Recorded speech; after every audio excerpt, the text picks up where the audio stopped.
Greetings friends, ये 10 अप्रैल 1912 की घटना है। आरएमएस टाइटैनिक, अपने समय का दुनिया का सबसे बड़ा और सबसे शानदार जहाज, अपने पहले सफर पर रवाना हुआ। यह इंग्लैंड के साउथहैम्पटन से न्यूयॉर्क की ओर जा रहा था। इस जहाज पर हर तरह के लोग सवार थे, मशहूर उद्योगपति, कलाकार और वे प्रवासी जो एक बेहतर जिंदगी की तलाश में अमेरिका जा रहे थे। जहाज की कमान 62 वर्षीय वरिष्ठ कप्तान एडवर्ड जॉन स्मिथ के हाथों में थी। यात्रियों, आम जनता और मीडिया में इस जहाज को लेकर जबरदस्त उत्साह था। ये जहाज केवल दुनिया का सबसे बड़ा जहाज ही नहीं था, लगभग 269 मीटर लंबा और 53 मीटर से अधिक ऊंचा, बल्कि इसकी विलासिता देखते ही बनती थी। उस समय इसे बनाने में $7.5 मिलियन खर्च हुए थे, जो आज के हिसाब से लगभग $400 मिलियन के बराबर है। जहाज के अंदर की सजावट और सुविधाएं किसी 5 स्टार होटल को भी पीछे छोड़ दे। रंगीन कांच की खिड़कियां, नक्काशीदार लकड़ी की दीवारें, 2 भव्य सीढ़ियां, गर्म पानी का स्विमिंग पूल, तुर्की स्नानघर, electric bath, gym, squash court, 4 रेस्तरां, 2 नाई की दुकानें और एक पुस्तकालय। इतना ही नहीं, इसकी सुरक्षा व्यवस्था इतनी मजबूत मानी जाती थी कि इसे डूबने वाला जहाज कहा जाता था। इसे बनाने वाली कंपनी व्हाइट स्टार लाइन के उपाध्यक्ष ने सार्वजनिक रूप से घोषणा की थी कि यह जहाज कभी नहीं डूब सकता। लेकिन अपने पहले सफर के 2 दिन बाद 12 अप्रैल 1912 को टाइटैनिक को बर्फीले पहाड़ों की चेतावनियां मिलने लगी। उत्तरी अटलांटिक महासागर में कई विशाल हिमखंड, आइसबर्ग, तैर रहे थे। यह कोई असामान्य बात नहीं थी। जहाज रेडियो के जरिए एक दूसरे को चेतावनी देते रहते थे। टाइटैनिक ने 2 बार अपना रास्ता बदला, लेकिन अपनी गति कम नहीं की। वो 21.5 नॉट्स, लगभग 40 किलोमीटर घंटा की रफ्तार से आगे बढ़ता रहा। 14 अप्रैल 1912 की रात कुल 7 और चेतावनियां मिली, लेकिन कप्तान और उनके दल ने गति कम नहीं की। रात अंधेरी थी, चांद नहीं था, दृश्यता बहुत कम थी। जहाज के ऊपर क्रो, सनेस्ट, निगरानी मंच पर पहरा दिया जा रहा था। रात 11:39 बजे फ्रेडरिक फ्लीट ने अचानक सामने एक विशाल हिमखंड देखा। उसने घंटी 3 बार बजाई और तुरंत ब्रिज पर सूचना दी, आइसबर्ग सामने है। पहले अधिकारी ने जहाज को बाएं मोड़ने का आदेश दिया, लेकिन बहुत देर हो चुकी थी। 11:40 बजे जहाज हिमखंड से टकरा गया। ये हिमखंड छोटा नहीं था, लगभग फुटबॉल मैदान जितना बड़ा और 1.5 मिलियन टन वजन का।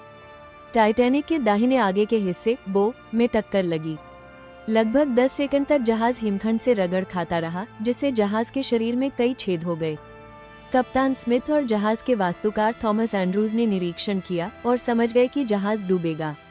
वे स्तब्ध रह गए। जहाज में 2 प्रमुख सुरक्षा व्यवस्थाएं थी, डबल बॉटम हुल, 16 वाटर टाइट कंपार्टमेंट, लेकिन हिमखंड की टक्कर से 6 कंपार्टमेंट क्षतिग्रस्त हो गए, जबकि जहाज केवल 4 के भरने तक ही सुरक्षित रह सकता था। अब टाइटैनिक को कोई नहीं बचा सकता था। रात 12 बजे कप्तान ने संकट संदेश SOS भेजने का आदेश दिया। रेडियो ऑपरेटर जैक फिलिप्स लगातार संदेश भेजते रहे। करीब 12:20 बजे पास में मौजूद जहाज RMS कापेदिया ने संदेश पकड़ा, लेकिन वो 107 किलोमीटर दूर था। उसे पहुंचने में 3.5 घंटे लगने थे। इस बीच यात्रियों को लाइफबोट में बैठाना शुरू किया गया। नियम था, पहले महिलाएं और बच्चे, लेकिन शुरुआत में लोग गंभीर नहीं थे। पहली लाइफबोट में 65 की जगह केवल 28 लोग बैठे। धीरे धीरे पानी भरने लगा, जहाज झुकने लगा। रात 1 बजे तक सामने का हिस्सा पानी में डूब चुका था। अफरा तफरी मच गई। जहाज पर केवल 20 लाइफबोट थी, जिनमें लगभग 1200 लोग ही आ सकते थे, जबकि कुल 2200 लोग सवार थे। रात के 2:05 आखिरी लाइफबोट उतारी गई। 1500 लोग अभी भी जहाज पर थे। रात के 2:20 प्रत्यक्षदर्शियों के अनुसार जहाज 2 हिस्सों में टूट गया और धीरे धीरे समुद्र में समा गया। समुद्र का तापमान -2 डिग्री सेल्सियस था। जो लोग पानी में गिरे वे कुछ ही मिनटों में हाइपोथर्मिया से मर गए। कप्तान स्मिथ के बारे में कहा जाता है कि वे अंत तक जहाज के साथ रहे और डूब गए। RMS कापेदिया सुबह लगभग 3:30 बजे पहुंची, लेकिन बहुत देर हो चुकी थी। एक और जहाज SS कैलिफोर्नियन केवल 37 किलोमीटर दूर था। उसने चेतावनी दी थी, लेकिन बाद में उसका रेडियो बंद था। उसने रॉकेट देखे, लेकिन उन्हें संकट संकेत नहीं समझा। कप्तान स्टैनली लॉर्ड पर बाद में दोष लगाया गया। जांच में कई गलतियां सामने आई। पर्याप्त लाइफबोट नहीं, सुरक्षा अभ्यास रद्द किया गया। चेतावनियों के बावजूद तेज गति। कंपनी के प्रबंध निदेशक जे ब्रूस इसमे पर दबाव बनाने का आरोप। इस हादसे के बाद 1914 में अंतर्राष्ट्रीय आइस पेट्रोल की स्थापना हुई। International convention for the safety of life at sea SOLAS लागू हुआ, जिसमें हर यात्री के लिए पर्याप्त लाइफ बोट अनिवार्य की गई। 1985 में समुद्र विज्ञानी रॉबर्ट बैलार्ड और एक फ्रांसीसी टीम ने 3,800 मीटर गहराई में टाइटैनिक का मलबा खोजा। जहाज 2 हिस्सों में 600 मीटर की दूरी पर पाया गया।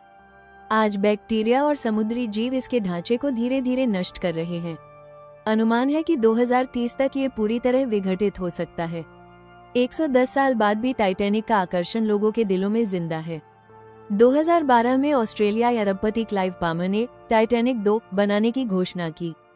कहा गया कि यह उसी मार्ग पर चलेगा, लेकिन परियोजना में देरी होती रही और यह अब तक पूरी नहीं हो सकी।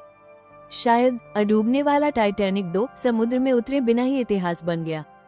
दोस्तों, टाइटैनिक की यह कहानी सिर्फ एक जहाज के डूबने की कहानी नहीं है। ये घमंड, लापरवाही और इंसानी गलतियों से मिली एक बड़ी सीख है।